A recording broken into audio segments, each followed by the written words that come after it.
আরবের মরু প্রান্তর থেকে উৎসারিত হল ইসলামের নির্ঝর ধারা, যে ঊষর মরু প্রান্তরের উপর শতাব্দীর পর শতাব্দী ধরে কোনো সফরকারীর নজর পড়েনি।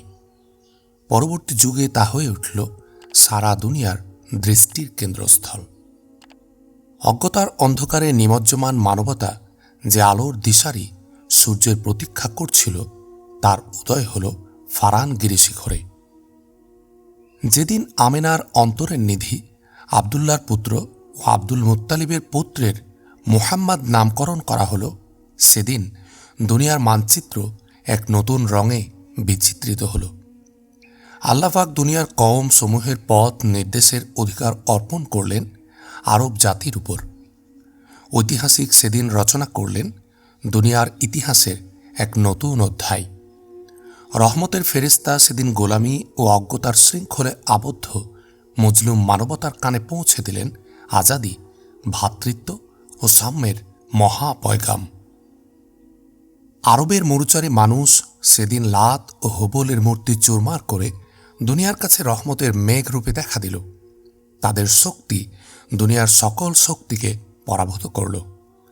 তাদের তাহজিব, তাদের তমুদ্দুন, তাদের আখলাক দুনিয়ার সব তাহজিব, তমুদ্দুন ও আখলাকের উপর হল বিজয়ী। দুনিয়া থেকে দ্বন্দ্ব কলহের বৃক্ষমূল উৎপাটন করে তারা মানবতার বাগিচায় আপন রক্তের বিনিময়ে সৌহার্দ্য ও শান্তির বৃক্ষ রোপণ করে তার মূলে পানি সিঞ্চন করতে লাগল। কুফুরের অন্ধকার দুপুরের ছায়ার মতো সংকুচিত হয়ে যাচ্ছিল। সিজার ও খসরুর স্বৈরাচারের মহল তখন মিসমার হয়ে গেছে। ইসলামের বীর যোদ্ধাদের বিজয় নিশান একদিকে আলবুর্জের তুষারমণ্ডিত গিরিশিখরে, অপরদিকে আফ্রিকার ক্ষয়ফোটা তপ্ত বালু প্রান্তরের হাওয়ায় দুলছিল। একই সময়ে তাদের বিজয়ী অশ্ব পূর্বে হিন্দুস্তান ও পশ্চিমে স্পেনের দরিয়ার পানি পান করছিল। ১৩০০ বছর পর আজও ঐতিহাসিক অবাক বিস্ময়ে প্রশ্ন করেন, আরবদের তেজি ঘোড়ার গতি কি এমন অসাধারণ ছিল, না আল্লাহ তাআলা তাদের সামনে জমিনকে সংকুচিত হতে শিখিয়েছিলেন? এ ছিল এক বিপ্লব, এক আলোকপ্লাবী ইনকিলাব। আল্লাহ পাক আরবের প্রতি বালুকণাকে দিয়েছিলেন সিতারার দীপ্তি এবং সে বালুকণাগুলোকে ছড়িয়ে দিয়েছিলেন দুনিয়ার অন্ধকারতম কোণে কোণে। ৬০০ বছর পরে আবারও এলো এক ইনকিলাব, এক অন্ধকার ইনকিলাব। সম্ভবত ইসলামের চেরাগ কয়েক শতাব্দী ধরে যে অন্ধকারের পিছু ধাওয়া করেছিল, চারদিক থেকে তা সংকুচিত হয়ে আশ্রয় নিয়েছিল গোবি মরুভূমির বুকে। আরবের পানি যে আগুনের হলকা নিভিয়ে দিয়েছিল, হয়তো তা গভীর শান্ত বালুর তলায় আত্মগোপন করে ধিকি ধিকি জ্বলছিল। সে আগুন হয়তো ৬০০ বছর ধরে প্রতীক্ষা করেছে কবে ইসলামের বাগিচা রক্ষকরা ঘুমে ঢলে পড়ে।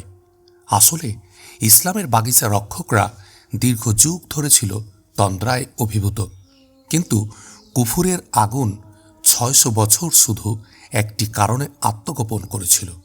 ইসলামের গোড়ার যুগের মুজাহিদিনদের শৌর্যবীর্যের কাহিনী তখনও সে আগুনের ওপর পানি বর্ষণের কাজ করছিল। তখনও ইসলামের দুশ্মনদের চোখে আব্বাসীয় সাম্রাজ্যের অন্তঃসার শূন্য মহল ছিল অপরাজয় কেল্লার সামিল। তাদেরই পূর্বপুরুষরা একদিন দুনিয়ার বড় বড় প্রতাপশালী বাদশার শাহী তাজ তাদের পায়ের তলায় পিষে দিয়েছিল। জুলুম ও নির্যাতনের অভিযান চালিয়ে যাবার যে আকাঙ্ক্ষা প্রায় ৬০০ বছর রোম ও ইরানের ধ্বংসস্তূপের তলায় ঘুমিয়েছিল, গভীর এক মরুচারীর ভিতরে আবার তা নিল নতুন রূপ। গভীর এই মরুচারী দুরন্ত মানুষটি ছিলেন তেমুজিন। ইতিহাসে তার খ্যাতি রয়েছে চেঙ্গিস খান নামে। দুনিয়ার এই দিগ্বিজয়ী বীরের সৌভাগ্যের কিস্তি বয়ে চলেছিল খুনের দরিয়ার উপর দিয়ে। অন্ধকারের ঝড় নিয়ে তিনি এগিয়ে গেছেন দেশ দেশান্তরে। এই চেঙ্গিস খানের নেতৃত্বে মঙ্গোলিয়ার বর্বর বাহিনী জেগে উঠেছিল দুরন্ত ঝড়ের মতো। শতাব্দীর দীপশিখা একটি একটি করে নিভিয়ে দিয়ে ছড়িয়ে পড়েছিল তামাম দুনিয়ার চারদিকে। ৬০০ বছর আগে আরব মরু থেকে উঠে এসেছিল যে মেঘ ছায়া, তা মানবতার বাগিচার উপর বর্ষণ করেছিল রহমতের বাড়িধারা। আর ৬০০ বছর পর গভীর মরুভূমি থেকে উঠল যে দুরন্ত অন্ধকার ঘূর্ণিঝড়, তা থেকে বাড়ি বর্ষণ হল না, হল অগ্নিগিরির ধূম উদ্গীরণ। সেই ধূম্রমেঘের আবরণ তলে ছিল দুরন্ত আগুনের লাভা প্রবাহ। তা এগিয়ে চলল দুর্দমনীয় গতিতে, কত শহর কত বস্তি জ্বালিয়ে নাস্তানাবুদ করে। বাবেল, নিনোয়া, পাম্পিয়ায় ধ্বংসস্তূপের রূপ দেখে মানুষ প্রকৃতির ধ্বংসতাণ্ডবের ভয়াবহতায় নির্বাক হয়ে যায়, কিন্তু তাতারি অগ্নিঝড়ের সামনে সে ভয়াবহতার রূপও হয়েছিল নিষ্প্রভ। সভ্য দুনিয়ার কাছে চেঙ্গিস খানের সেনাবাহিনীর যুদ্ধ পদ্ধতি ছিল সম্পূর্ণ নতুন। দুনিয়াটা তার কাছে ছিল এক বিস্তীর্ণ শিকার ভূমি। গৃহহীন তাতারদের ঘোড়ার কমতি ছিল না। ভেড়া বকরি ছাড়া ঘোড়ার গোস্ত, দুধ খেয়ে হতো তাদের দিন গুজরান। আরও তারা খেত বনের যে কোনো জানোয়ারের গোস্ত। গভী মরুভূমির বুকে না ছিল শহর, না ছিল বস্তির নাম নিশানা। কোথাও খানিকটা বৃষ্টি হলে অমনি সেখানে গিয়ে হাজির হতো এই ঘরছাড়াদের দল। তাদের জানোয়ারগুলো যতক্ষণ ঘাসের শেষ শীষটি পর্যন্ত খেতে পেত, ততক্ষণ তারা থেকে যেত সেখানেই। এক মুসাফির হয়তো এসে খবর দিত অমুক জায়গায় পড়েছে ছিটে ফোটা বৃষ্টি, অমনি তারা আবার সেই দিকেই চলে যেত। কখনো কখনো বা নতুন চারণভূমি খুঁজতে গিয়ে এক দলের সাথে লাগত আরেক দলের লড়াই। শক্তিমান দল ছিনিয়ে নিয়ে যেত কমজোর দলের জানোয়ারগুলোকে। শুধু তাই নয়, তাদের পুরুষ নারীকে তারা বানিয়ে রাখত তাদের গোলাম। তাই কমজোর দলগুলো নিজেদের হেফাজতের জন্য একত্র হয়ে বেছে নিত কোনো শক্তিবান লোককে তাদের সর্দার বানাবার জন্য। শীতের দিনে উত্তরে হাওয়া বইতে শুরু করলে তামাম এলাকাটা হয়ে যায় মৃত্যুর মতো তুহিন শীতল। বালির বিছানার উপর ছেয়ে যায় বরফের চাদর। খোরাক না পেয়ে জানোয়ারগুলোর দুধ যায় শুকিয়ে। তখনও তারা দিন গুজরান করে গরমের দিনে রেখে দেয়া শুকনো গোস্ত খেয়ে। কখনো দুরন্ত মরুঝড়ে উড়িয়ে নিয়ে যায় তাদের খিমা। এদিক ওদিক ছড়িয়ে পড়ে তাদের জানোয়ারগুলো। প্রকৃতির সাথে তাদের চিরন্তন সংগ্রাম। তারা স্বভাবতই হয়ে ওঠে কষ্ট সহিষ্ণু।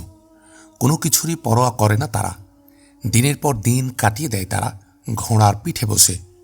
দিনের পর দিন উপবাসে থেকে লড়াই করে তারা। চেঙ্গিস খান বড় বড় সর্দারকে দমন করে তাদেরকে করে নিয়েছিলেন তার হুকুম বরদার। গৃহহীন তাতারদের চোখের সামনে তিনি তুলে ধরতেন দেশ দেশান্তরের কত রাজ্যের নকশা, যেখানে শস্য শ্যামল বাগবাগিচার সমারোহ, সবুজে ঢাকা ক্ষেত আর সদা বসন্ত বিরাজিত চারণভূমি। লুটে বেড়াবার লোভ গৃহহারা মরুচারী দলকে এনে জমা করেছিল চেঙ্গিস খানের ঝান্ডা তলে। তাতার মুলুকের আশেপাশে যেসব রাজ্য, তার উপর ঝাঁপিয়ে পড়ত তারা ক্ষুধিত ঈগলের মতো। আয়েস আরামে জিন্দেগি কাটিয়েছে যেসব জাতি, তারা টিকতে পারেনি তাদের হামলার সামনে। কয়েক বছরের মধ্যে চেঙ্গিস খানের সেনাবাহিনী উত্তর ও পূর্ব দিকে কয়েকটি রাজ্য দখল করে বসল। আশপাশের রাজ্যগুলো তাদের বিজয়ের গতি দেখে তখনও হয়রান। একই দিনে কয়েক মঞ্জিল অতিক্রম করে এগিয়ে যায় তারা, আর সাথে সাথে এক জায়গা থেকে আরেক রাজ্যের উপর চালায় হামলা। সে রাজ্যের সেনাদল হামলাদারের পথ রোধ করার জন্য জমা হয় কোনো সীমান্ত এলাকায়। চেঙ্গিস খানের ফৌজের এক অংশ দাঁড়ায় তাদের মোকাবিলা করতে, আর বাকি সৈন্যরা নানান দিক দিয়ে রাজ্যের ভিতরে ঢুকে দখল করে শহর ও বস্তি। রাজ্যের শাসন শৃঙ্খলা দেয় অচল করে। কখনো বা তাতারি বাহিনীর অগ্রগতির খবর পেয়ে কোনো রাজ্যের সিপাহসালার তাদের পথ রোধ করার জন্য তাঁবু ফেলেন সীমান্তে। তার চর এসে রোজ তাকে খবর দেয় হামলাদারদের গতি তাদেরই দিকে। কিন্তু একদিন ভোরে হঠাৎ এক দূত খবর নিয়ে আসে চেঙ্গিস খানের বাকি সৈন্য অপর দিকের সীমান্ত পার হয়ে দারুল হুকুমাত দখল করে নিয়েছে। তাতারদের বিস্ময়কর সাফল্যের মূলে ছিল তাদের গতি। ঘোড়ার নাঙ্গা পিঠের উপর সাওয়ার হয়ে তারা বেড়াত। প্রত্যেক সাওয়ারের সাথে থাকত কয়েকটি ঘোড়া। একটা ঘোড়া ক্লান্ত হয়ে পড়লে সাওয়ার আরেকটা ঘোড়ায় চড়ে বসত। হামলা করতে এগিয়ে যাবার পথে যখন ক্ষুধা অনুভব করত, তখনও সাওয়ার খঞ্জর মেরে ঘোড়ার পিঠে জখম করে তা থেকে রক্ত চুষে খেত। লম্বা সফরের পথে তাতার খুব কম করে রসদ নিয়ে যেত। বনের মধ্যে তারা সাথের বাড়তি ঘোড়ার গোস্ত খেত। পথের শহর ও বস্তি থেকে জানোয়ার ছিনিয়ে নিয়ে যেত তারা। কোনো শহরে হামলা করলে শহরের বাসিন্দারা যদি বিনা বাধায় হাতিয়ার সমর্পণ করত, তাহলে যেসব লোক সৈনিক হিসাবে কাজ করতে পারবে তাদের সবাইকে তাতারিরা হত্যা করত। তাদের প্রত্যেক সিপাহী বিজিত কওমের নারীর ইজ্জত নষ্ট করা তাদের অধিকারের শামিল মনে করত। বাধা পাওয়ার পর কোনো শহর জয় করলে বাড়িঘরগুলোতে লাগানো হতো আগুন আর হত্যা করা হতো প্রত্যেকটি বাসিন্দাকে।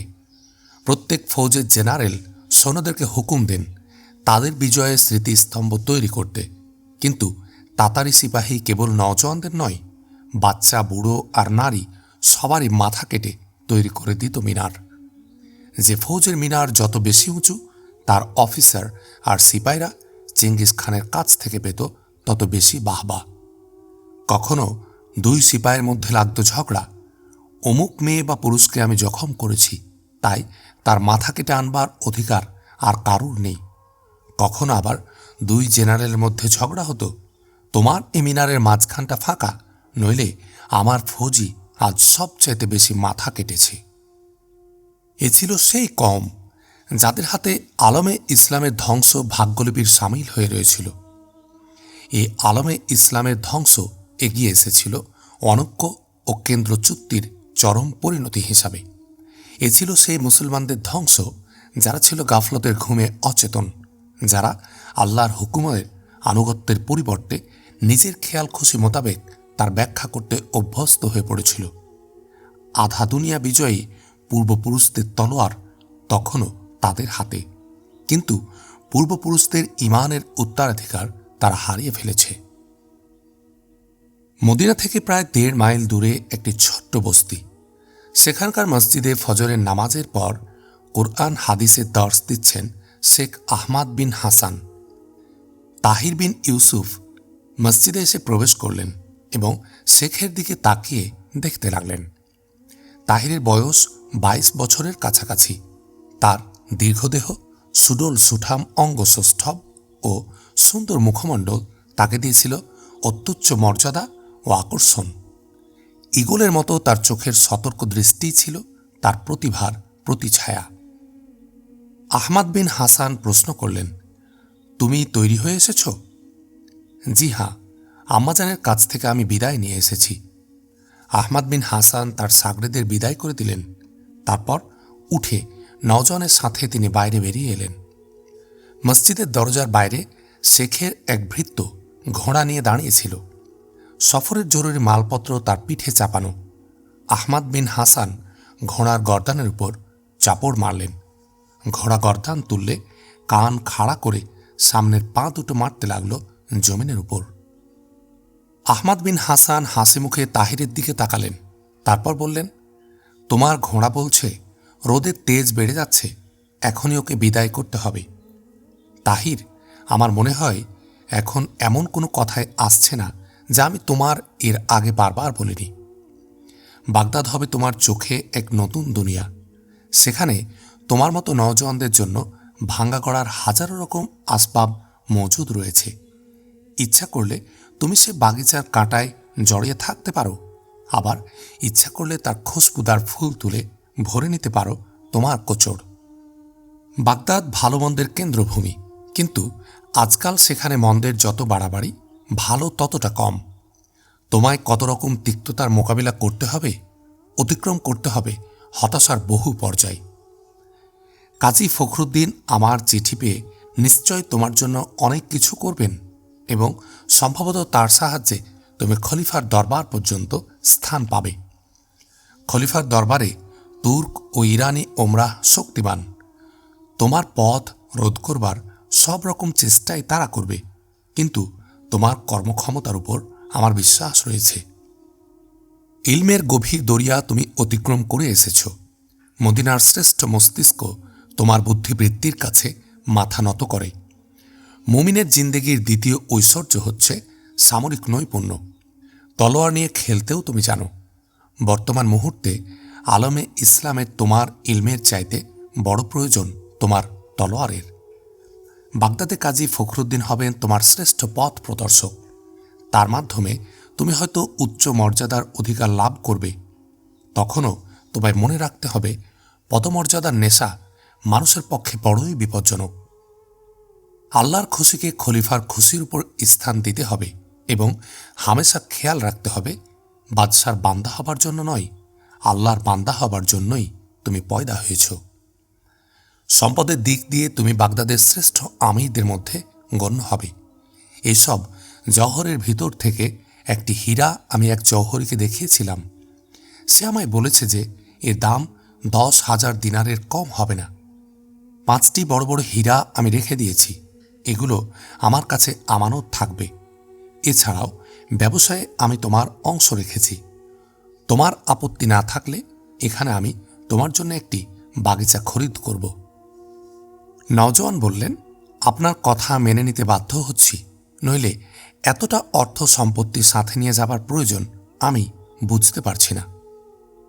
শেখ বললেন, এই ব্যাপার নিয়ে যথেষ্ট কথা কাটাকাটি হয়ে গেছে। বাগদাদে গিয়ে তুমি বুঝতে পারবে যে আমার কথাই ঠিক। হ্যাঁ, এসব দৌলতের চাইতে তোমার কাছে আরও বেশি বেশি দামি দৌলত হচ্ছে সালাহ উদ্দিনের তলোয়ার। তার হক আদায় করতে তুমি জানো। এবার চলো, তোমার দেরি হয়ে যাচ্ছে। আমিন কোথায়? সে আমার সাথে যাবার জন্য জিদ ধরেছিল, তাই নকরের সাথে ওকে শহরে পাঠিয়ে দিয়েছি। ঘোড়ার লাগাম হাতে নিয়ে তাহির মোসাফা করার জন্য শেখের দিকে হাত বাড়িয়ে দিলেন, কিন্তু শেষ মোসাফার বদলে হাত বাড়িয়ে দিয়ে নওজোয়ানকে গলা ধরে বুকে চেপে ধরলেন। বেটা আমার, বৃদ্ধ আবেগ কম্পিত কণ্ঠে বললেন, তুমি দূরে গেলে আমাদেরকে বহুত ধৈর্য ধরে থাকতে হবে। আল্লাহ তোমার নেক ইরাদায় বরকত দিন। আহমাদের পাশে দাঁড়িয়ে নওজোয়ান আল্লাহ হাফিজ বলে মোসাফার জন্য আবার হাত বাড়িয়ে দিলেন, কিন্তু আহমাদ বললেন, তুমি ঘোড়ার উপর সাওয়ার হয়ে যাও। নওজোয়ান ঘোড়ায় সাওয়ার হলেন। অমনি বৃদ্ধ শেখ গিয়ে তার ঘোড়ার লাগাম ধরলেন। না, এ গোস্তাকি আমায় দিয়ে কখনো হতে পারে না বলে নওজোয়ান ঘোড়া থেকে নামবার চেষ্টা করলেন, কিন্তু বৃদ্ধ শেখ তাকে হাতের ইশারায় থামিয়ে দিয়ে বললেন, বেটা, আমার এক মুজাহিদের ঘোড়ার লাগাম ধরবার সৌভাগ্য থেকে বঞ্চিত করো না। যদি সিদ্দিকে আকবর রদিয়াল্লাহু আনহু, উসামা বিন জায়েদ রদিয়াল্লাহু আনহু এর ঘোড়ার লাগাম ধরে নিজের মাথা সৌভাগ্য গর্বে উন্নত করে থাকতে পারেন, তাহলে আমারও আজকের সৌভাগ্যের জন্য আনন্দ অনুভব করা উচিত। বার্ধক্যে যদি আমার এই দুর্বল হাত তলোয়ার ধরতে নাই পারে, তথাপি এখন তাতে তোমার ঘোড়ার লাগাম ধরবার মতো কুওয়াতও আজও অবশিষ্ট রয়েছে। সৌভাগ্যবান সেই কম যার প্রতিটি ব্যক্তি যৌবনে তলোয়ার নিয়ে খেলা করে আর বার্ধক্যে বাচ্চাদেরকে ঘোড়ার লাগাম ধরে ময়দানে জিহাদের রাস্তা দেখিয়ে দেয়। আহমাদ বিন হাসান তাহিরের ঘোড়ার লাগাম ধরে বাগিচার বাইরে বেরিয়ে গেলেন। তিনি আরও কিছু দূর হতে তার সাথে যেতে চাইলেন, কিন্তু তাহির বললেন, আপনি আর বেশি তাকলিফ করবেন না, আমায় এবার এজাজত দিন। আহমাদ বিন হাসান ঘোড়ার লাগাম তাহিরের হাতে ছেড়ে দিতে দিতে বললেন, তাহির, আমি শুনেছি বাগদাদের গাছের ছায়া ভারী ঠান্ডা, ওখানে গিয়ে ঘুমিয়ে থেকো না জানো।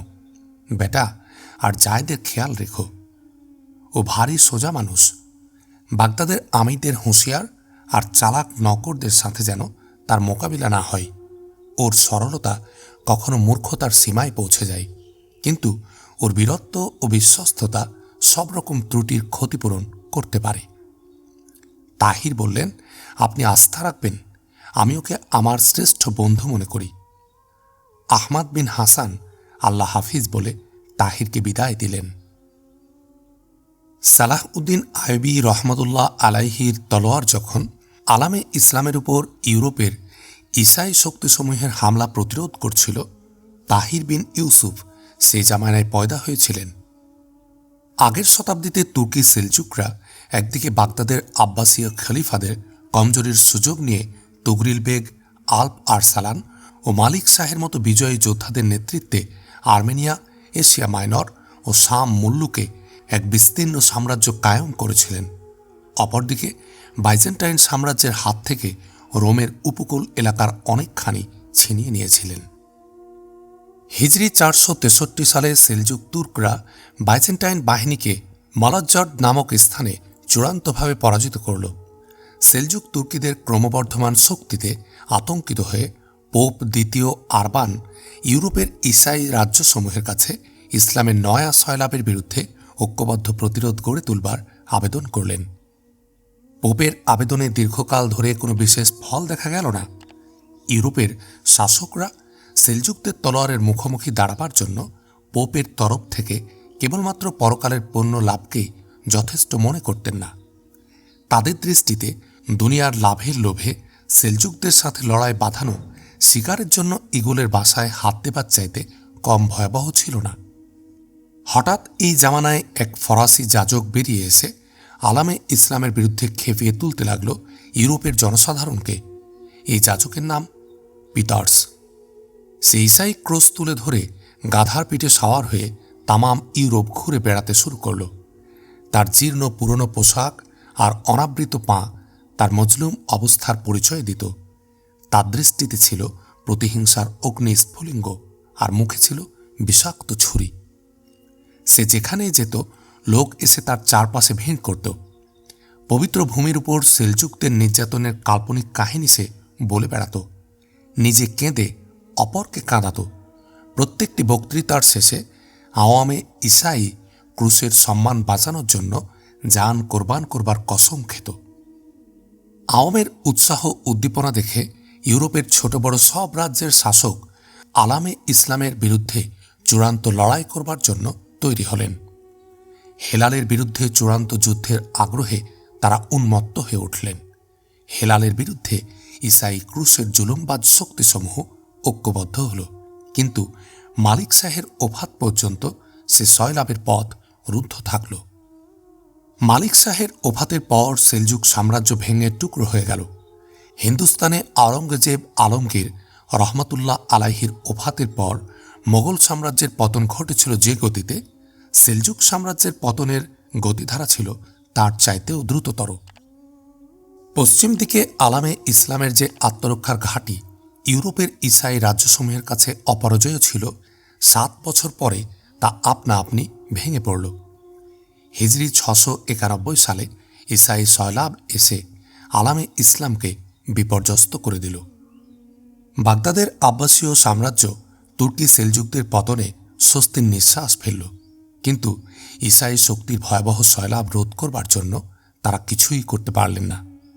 1 বছরের মধ্যে ঈসাই বাহিনী পতনমুখী সেলজুক শক্তিকে সম্পূর্ণরূপে বিপর্যস্ত করল। জেরুজালেম ছাড়া শাম মুলুকের বহু শহর ও বন্দরগাহ চলে গেল তাদের অধিকারে। ফিলিস্তিন ও সিরিয়ার কয়েকটি এলাকা মিলিয়ে তারা কায়েম করল এক ঈসাই সাম্রাজ্য। এ সাম্রাজ্য ছিল আলামে ইসলামের বুকের উপর একটা ছুরির মতো। তখনও প্রায় 50 বছর পরে আলামে ইসলামের আত্মরক্ষার উদ্দীপনা ইমাদউদ্দিন জাহাঙ্গীর ব্যক্তিত্বের ভিতর দিয়ে আত্মপ্রকাশ করল। তার প্রাণপণ হামলা ঈসাই শক্তিসমূহের অন্তরে ইসলামের বীর যোদ্ধাদের পুরনো ভীতি আবার নতুন করে জিন্দা করে দিল। গোড়ার দিকে বাগদাদের আব্বাসীয় খলিফার পক্ষ থেকে তাকে উৎসাহিত করা হয়েছিল। তার শৌর্যবীর্যের কাহিনী বিভিন্ন দিক থেকে আলামে ইসলামের হাজার হাজার যোদ্ধাকে তার ঝান্ডা তলে সমবেত করেছিল, কিন্তু সাম্রাজ্যের ভিতরকার দ্বন্দ্ব কলহের দরুন তার উদ্দেশ্য পূর্ণ হল না। পবিত্র ভূমিতে ঈসাই শাসনের নিভু নিভু দীপশিখা কোনোরকম নিভতে নিভতে বেঁচে গেল, কিন্তু হিজরি 548 সালে মিশরের সালাউদ্দিন আইয়ুবীর উত্থান সে দীপশিখার কাছে ছিল শেষ বড় ঝড়ো হাওয়ার ঝাপটা।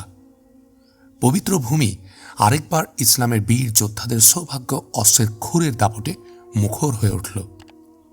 ইউরোপের ঈসাই শক্তিসমূহের নজরে সালাহউদ্দিন আইয়ুবীর তলোয়ার সেলজুকি তলোয়ারের চাইতে আরও ভয়াবহ হয়ে দেখা দিল। ফ্রান্স, জার্মানি ও ইংল্যান্ড ব্যতীত ইউরোপের যাবতীয় ঈসাই শক্তি তাদের অসংখ্য সৈন্য সামন্ত নিয়ে প্রাচ্যে ঈসাই প্রাধান্যের গড়ে ওঠা স্তম্ভকে বাঁচিয়ে রাখার জন্য এসে মজুদ হল। আব্বাসীয় খিলাফাত এবারেও প্রত্যক্ষভাবে যুদ্ধে শরিক হল না, কিন্তু সালাহউদ্দিন আইয়ুবীর বীরত্বপূর্ণ অগ্রগতি গোটা আলামে ইসলামকে তার দিকে আকর্ষণ করল। ইউরোপের সীমাহীন সংখ্যা সেনাবাহিনী অগ্রগতির খবর পেয়ে আরব, ইরাক ও তুর্কিস্তানের বীর যোদ্ধারা একে একে এসে জমা হতে লাগল সালাহ উদ্দিন আইয়ুবীর ঝান্ডা তলে। ইসাই ক্রুসের মোকাবিলায় হেলালি ঝান্ডা উঁচু করে রাখবার উদ্দীপনা মদিনার আরও কতক নওজোয়ানের মতো আহমাদ বিন হাসানকে টেনে এনেছিল ফিলিস্তিনের মাটিতে। হেলাল ও ইসাই ক্রুসের মামুলি লড়াইয়ে আহমাদ বিন হাসান শরিক হয়েছিলেন এক নাম না জানা সৈনিক হিসাবে।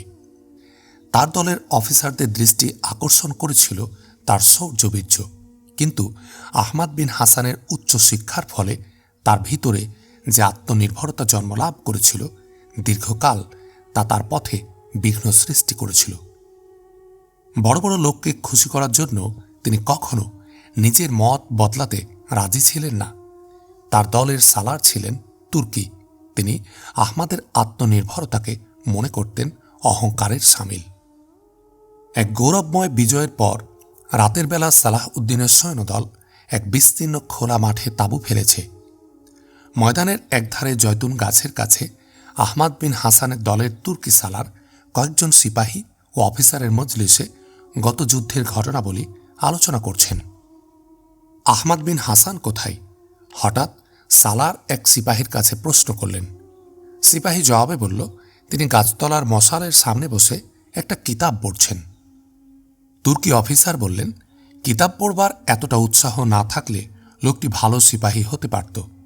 পরশু সে সত্যি সত্যি এক সিপাহীর মতো লড়াই করছিল। 5 জন নাসারাকে সে মৃত্যুর মুখে পাঠিয়ে দিয়েছে। তখন আমার বিশ্বাসই হয়নি যে সে আহমাদ, কিন্তু এই কিতাবের নেশায় ওকে নষ্ট করে দিচ্ছে। এক নওজোয়ান এতক্ষণ চুপ করে মজলিসের এক ধারে বসেছিলেন। তিনি উঠে বললেন, হয়তো তিনি নিছক সিপাহী হয়ে থাকার চাইতে গোটা ফৌজের পথ নির্দেশ করবার জন্য পয়দা হয়েছেন। এক সাধারণ সিপাহী সম্ভবত তলোয়ারের বেশি আর কোনো কিছুর প্রয়োজন বোধ করে না, কিন্তু একজন সালার কিতাবের প্রয়োজন অস্বীকার করতে পারেন না। তুর্কি অফিসার নওজোয়ানের কথার তিক্ততা এক অট্টহাস্যে চাপা দিতে চেষ্টা করে বললেন, বাগদাদের লোকেরা সবাই বুঝি সালার? তারা তো কেবল কিতাব পড়ছে। নওজোয়ান জবাব দিলেন, আলামে ইসলামের দুর্ভাগ্য, বাগদাদের লোকেরা কিতাবের সাথে তলোয়ারের প্রয়োজন অনুভব করে না, নইলে আলামে ইসলামের প্রত্যেকটি সিপাহী তাদের নেতৃত্বে লড়াই করার গৌরবের ব্যাপার মনে করত। মশালের আলো থেকে দূরে থাকায় তুর্কি সালার নওজোয়ানকে চিনতে পারছিলেন না। খানিকটা তিক্ত আওয়াজে তিনি বলে উঠলেন, আহমাদ বিন হাসানের এ সাথীটি কোথেকে এলো? ভাই, একটুখানি এগিয়ে এসো না এদিকে। নওজোয়ান কোণ থেকে উঠে সালারের কাছে এসে দাঁড়ালেন। সালার তাকে দেখে বললেন, আরে ইউসুফ যে, আজ তোমার মুখ কি করে খুলল? বসে পড়ো। প্রত্যেক বাহাদুর সিপাহীকে দেখে আমার আনন্দ হয়। প্রথম লড়াইতে তুমি আমাদের সবারই নজর পড়েছ, কিন্তু এ কথাটা মনে রেখো, একজন সাধারণ মানুষ বাগদাদের বাসিন্দাদের তারিফ পছন্দ করে না। ইউসুফ নম্রস্বরে জবাব দিলেন, কথা বলবার সময়ে সাধারণ মানুষের কথা আমার মনে আসেনি, আপনার কথাই আমার মনে ছিল। বাগদাদের বাসিন্দাদের এখন আমি তারিফের যোগ্য মনে করি না। তাদের তারিফ আমি করিও নি। তাদের কথা প্রসঙ্গক্রমে উঠে পড়েছে। সিপাহীদের ইলম শিক্ষা করা উচিত কিনা তাই নিয়ে কথা হচ্ছিল বলে আমি বলতে চাচ্ছি যে তলোয়ার হচ্ছে এক উদ্ধৃত ঘোড়ার মতো। তার জন্য ইলমের লাগামের প্রয়োজন রয়েছে। বাগদাদ ওলাদের হাতে কেবল লাগামই রয়েছে, তাদের দখলে ঘোড়া নেই। সালার প্রশ্ন করলেন, আর আমাদের সম্পর্কে তোমার খেয়াল কি? ইউসুফ জবাবে প্রশ্ন করলেন, আমাদের বলতে আপনি নিজেকে বুঝাচ্ছেন না সুলতান সালাহউদ্দিন আইয়ুবীর ফৌজকে? তুর্কি অফিসার এই প্রশ্নে হয়রান হয়ে আলোচনার মোড় ঘুরিয়ে দেবার জন্য বললেন, কথাবার্তায় এ নওজোয়ানকে তো আহমাদ বিন হাসানের ওস্তাদ মনে হচ্ছে, তাকেও ডাকো না। এক সিপাহী উঠে গিয়ে আহমাদ বিন হাসানকে সাথে নিয়ে এলো। তুর্কি সালার বললেন, পরশু আমি দেখেছি তুমি সত্যি সত্যি এক সিপাহীর মতো লড়াই করেছ। তোমার সম্পর্কে এমন ধারণা আমার ছিল না, বসে পড়ো। আহমাদ বিন হাসান জবাবে বললেন, আপনার সিপাহীদের সম্পর্কে কোনো খারাপ ধারণা পোষণ করা আপনার উচিত নয়। তুর্কি অফিসার লজ্জিতভাবে বললেন, তোমার সাথে ইউসুফের পরিচয় হয়েছে না? এ হচ্ছে আমাদের নতুন সাথী। আহমাদ জবাব দিলেন, তার সাথে আমি আগেই পরিচিত হয়েছি। কি পড়ছিলে আজ? আমি খালিদ বিন অলিদ রাদিয়াল্লাহু আনহুর বিজয়ের ইতিহাস পড়ছিলাম। তুর্কি অফিসার প্রশ্ন করলেন, আচ্ছা, খালিদ বিন অলিদের বিজয় বড় ছিল না আমাদের সুলতানের? আমার তো মনে হয় তখনকার জামানায় যুদ্ধ আধুনিককালের যুদ্ধের তুলনায় মামুলি লড়াইয়ের বেশি কিছু ছিল না। আহমদ বিন হাসান জবাব দিলেন, আপনার খেয়াল সাধারণভাবে নির্ভুল নয়। অজ্ঞানতাকে আমি ক্ষমার যোগ্য মনে করি, কিন্তু লোক দেখানো মনোভাবকে আমি ক্ষমার যোগ্য মনে করি না। সুলতানের সামনে এই ধরনের কথা বলে আপনি হয়তো তাকে খুশি করতে পারেন, কিন্তু এখন তিনি হাজির নেই। আমি মেনে নিচ্ছি কিতাবপত্রের উপর আপনার বিদ্বেষ রয়েছে, কিন্তু কথা মানতে রাজি নই যে এক মুসলমান মা আপনাকে খালিদে আজম রাদিয়াল্লাহু আনহুর বিজয় কাহিনী শোনাননি এবং আপনাকে গর্ব ও শ্রদ্ধা সহকারে সেই মুজাহিদ্দিনের নাম উচ্চারণ করতে শেখাননি, যারা পেটে পাথর বেঁধে জীর্ণ পোশাক পরিধান করে সিজার ও খসরুর শাহী তাজ পদতলে দলিত করেছেন। খালিদ বিন অলিদ রাদিয়াল্লাহু আনহু এর জামানার বেশিরভাগ যুদ্ধই ছিল এমন, যেখানে ইসলামের এক তলোয়ারের মোকাবিলা করেছে দুশ্মনের 10 তলোয়ার। আমার কথায় আপনার মনে কষ্ট লাগবে, অবশ্য আপনি আমার সালার। যুদ্ধের ময়দানে আপনার প্রতিটি ইশারা আমার জন্য হুকুম, কিন্তু তারও কারণ এই নয় যে আমি আপনার অথবা সুলতান সালাউদ্দিনের সন্তোষ কামনা করি। সুলতানের প্রতি আমি শ্রদ্ধা পোষণ করি, তার কারণ কেবল এই যে তিনিও আমারই মতো ইসলামের এক সিপাহী।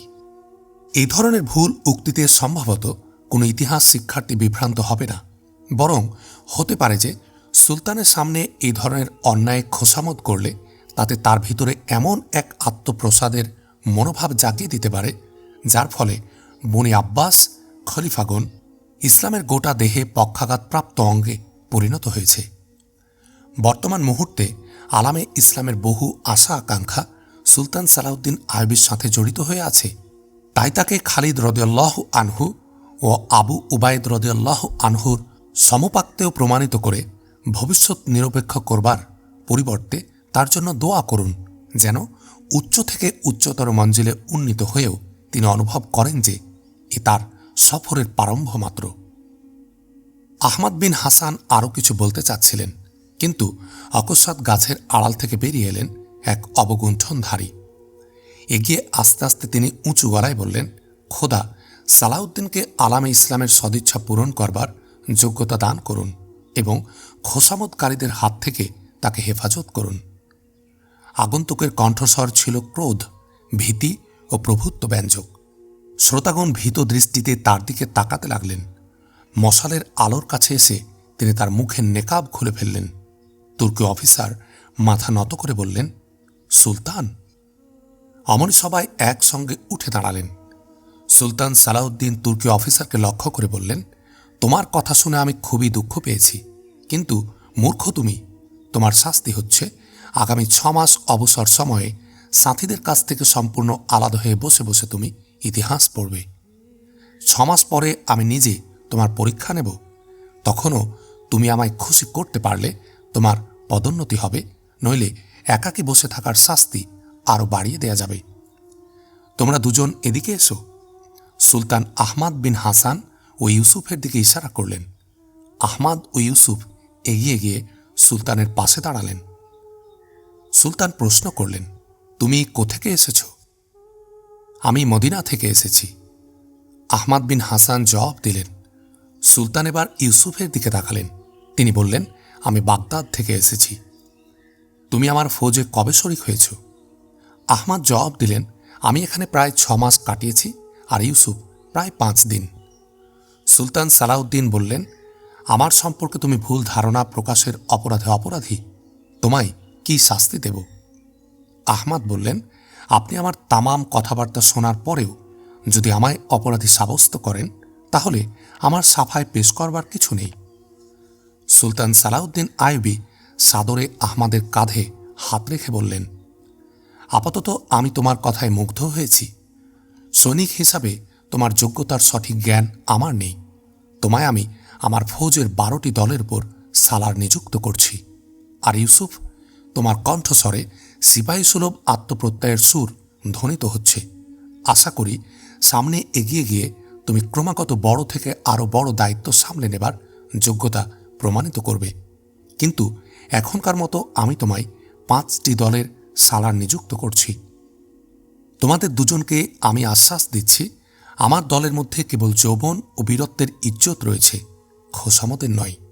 আর হযরত খালিদ রাদিয়াল্লাহু আনহু সম্পর্কে আমি হয়তো আমার মনোভাব প্রকাশ করতেই পারব না। হাই, আমি মিসরের সুলতান না হয়ে তার ফৌজের এক মামুলি সিপাহী হতে পারতাম। আমার কাছে কেবল সেই মুজাহিদ্দিনই নয়, বরং সেসব লোকও শ্লাঘার পাত্র যারা ইরাক ও সিরিয়ার ময়দানে খালিদে আজমের সেনাবাহিনীর আরোহী দলকে সামনের দিগন্ত রেখার দিকে এগিয়ে যেতে দেখেছেন। ইসলামের বীর যোদ্ধাদের মুখে পানি তুলে দিতে দিতে শহীদ হয়েছিলেন যে বৃদ্ধা, আমার নিজস্ব ব্যক্তিত্বের চাইতে তাকেও আমি উচ্চতর ইজ্জতের দাবিদার মনে করি। কিছুকাল পরে সালাউদ্দিন আইয়ুবীর ফৌজে এমন কোনো লোক ছিল না যে আহমাদ বিন হাসান ও ইউসুফ বিন জাহিরকে জানত না। 1 বছর পর ইউসুফ হলেন সুলতানের বীর সেনাদের একটি দলের সালার, আর আহমাদ বিন হাসান ফৌজের মজলিসের শুরার সদস্য। তাদের দুজনেরই পরস্পরের প্রতি উচ্চ ধারণা ছিল। যুদ্ধের ময়দানে আহমাদ বিন হাসান একমাত্র ইউসুফের শৌর্য সাহসে মুগ্ধ হতেন।